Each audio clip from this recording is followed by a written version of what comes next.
चलिए अब हम लोग सॉल्व करते हैं क्वेश्चन नंबर 29। क्वेश्चन नंबर 29 बोलता है बच्चा कि the fourth term of an AP is 11, यानी कि किसी एपी का जो फोर्थ टर्म है उसका वैल्यू क्या है बच्चा, 11 है।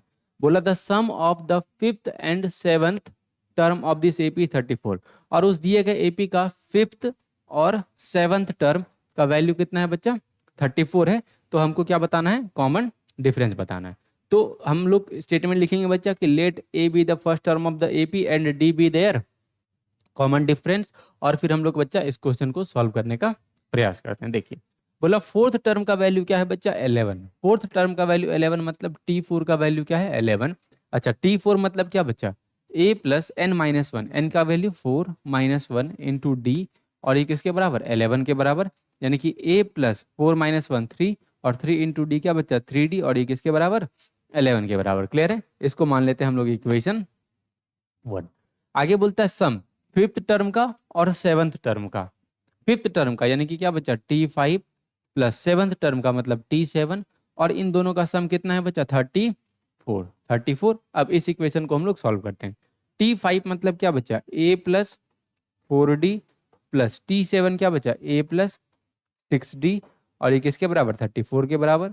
ठीक है, a plus a 2a plus 4d plus 6d 10d। Clear है बच्चा, और ये किसके बराबर, ये होगा बच्चा 34 के बराबर। अच्छा दो देखिए सब में कॉमन है तो हम कॉमन निकाल लेते हैं, तो क्या हो जाएगा a plus 5d is equal to क्या बच्चा 17, और ये हो गया हमारा इक्वेशन 2।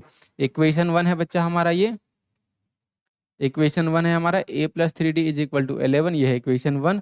और इक्वेशन 2 है a plus 5d is equal to 17। अब हम इन दोनों इक्वेशन को सॉल्व करेंगे, फिर हमारा आंसर आ जाएगा। तो क्या लिखेंगे, ऑन सॉल्विंग, है ना बच्चा, क्या लिखेंगे, on solving equation 1 and 2 we get, मतलब इक्वेशन 1 और इक्वेशन 2 को सॉल्व करेंगे तो क्या आएगा।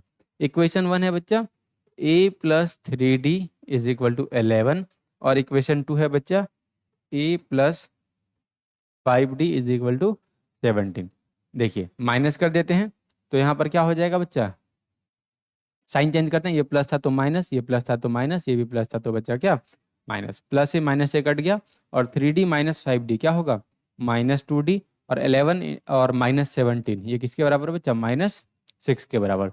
दोनों तरफ माइनस माइनस है, माइनस माइनस कैंसिल हो गया, यानी कि 2d का वैल्यू 6, तो d का वैल्यू क्या बच्चा 6/2, मतलब d का वैल्यू क्या आ गया, d का वैल्यू आ गया बच्चा 3। d का वैल्यू क्या आ गया 3।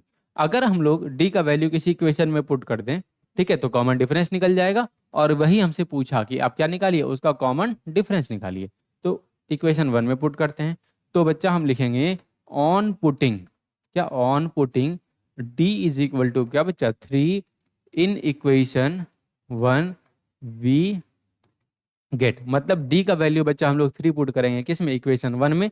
और इक्वेशन 1 है क्या हमारे पास, इक्वेशन 1 है बच्चा a प्लस 3d, और ये किसके बराबर 11 के बराबर, और d की जगह पुट करेंगे बच्चा 3। इससे सॉरी, अच्छा d कॉमन डिफरेंस ही तो पूछा है हमसे, तो कॉमन डिफरेंस पूछा बच्चा, मतलब आगे अब सॉल्व करने का कोई ज़रूरत नहीं है, यही कॉमन डिफरेंस है हमारा 3, और इसका आंसर क्या हो जाएगा 3। ठीक है।